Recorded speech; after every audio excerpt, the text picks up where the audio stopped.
How are people able to meet up with certain expectations that come with the Christmas season? I just really want to tell you that I'm not happy. Hello, this is my fit girl lifestyle. So this morning I was out and about. As you can see, I have my pouch which I used to hold my phone when I'm out for a run. The Christmas lights and decorations that were lit in the dark were like glaring, and a thought just crossed my mind. 2023 has been a year that has given us so much bass and bows. I'll be getting real about challenges that most people face during this festive season. So grab a cup of anything you want and join the conversation. So the first one that I want to talk about is financial stress.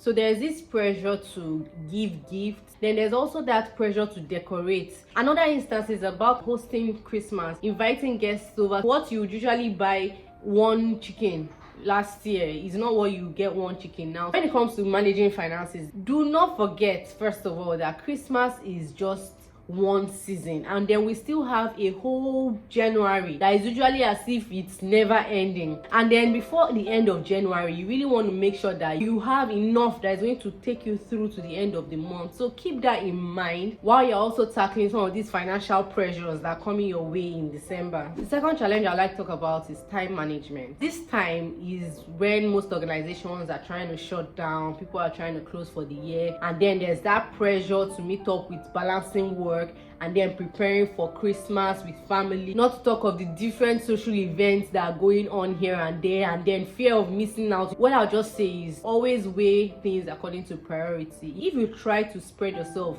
too thin, you find out that you wear out really easily. And besides time management, there's also energy management. So you also have to consider the energy that you give to each of these different commitments. The next point is expectation versus reality. I did a video where I talked about my family culture as a child and those things I used to look forward to. The reality of things is that times have changed. There's just so many other factors in 2023 as opposed to 1995 or in 2003. So 10-20 years down the line, things are not the way it used to be. We just have to be able to accept the reality, but also trying to find a balance. There's also that factor of family dynamics, where when you spend extended time with family members, it can bring up like unresolved conflicts. Try to address any misunderstandings. There is no problem in the world.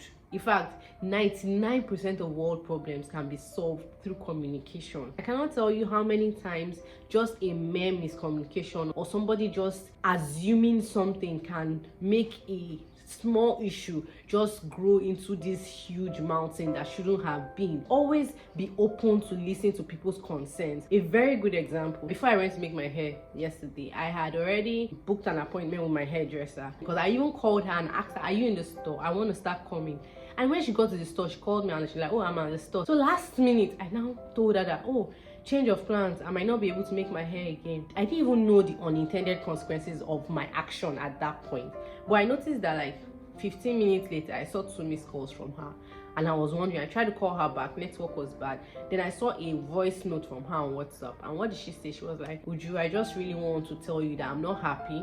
I had cancelled some other appointments just to be able to accommodate you. Now you've cancelled. I don't know what I'm going to do with this spare time. And those other people have already gone somewhere else or been rescheduled for another time.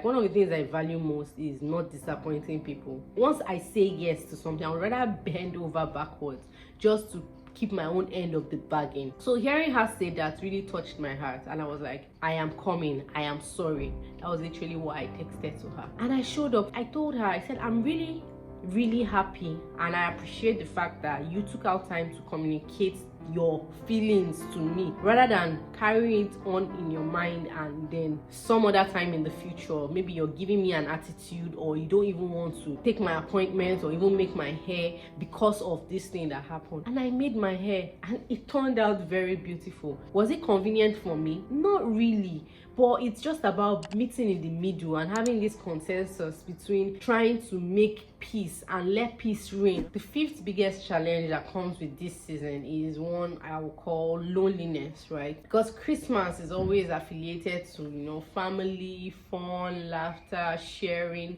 caring. At this time, people who are experiencing loss of any kind and don't have any close family can experience a more increased feeling of loneliness. My recommendation would just be to build social connections. I know you won't be able to replace the strong bonds and the one connections you once had with your loved ones, but it's just going to at least help you live in the moment. If you can relate to any of the challenges that I shared, just remember that you are not alone. Be kind, go out of your way if possible to give, to say a kind word to somebody, because you really don't know what they are experiencing. Thank you for tuning into my fit girl lifestyle. Hit that like button and please share this video if you found it relatable. So here is wishing you a very stress-free holiday season. Take care and keep it real, guys.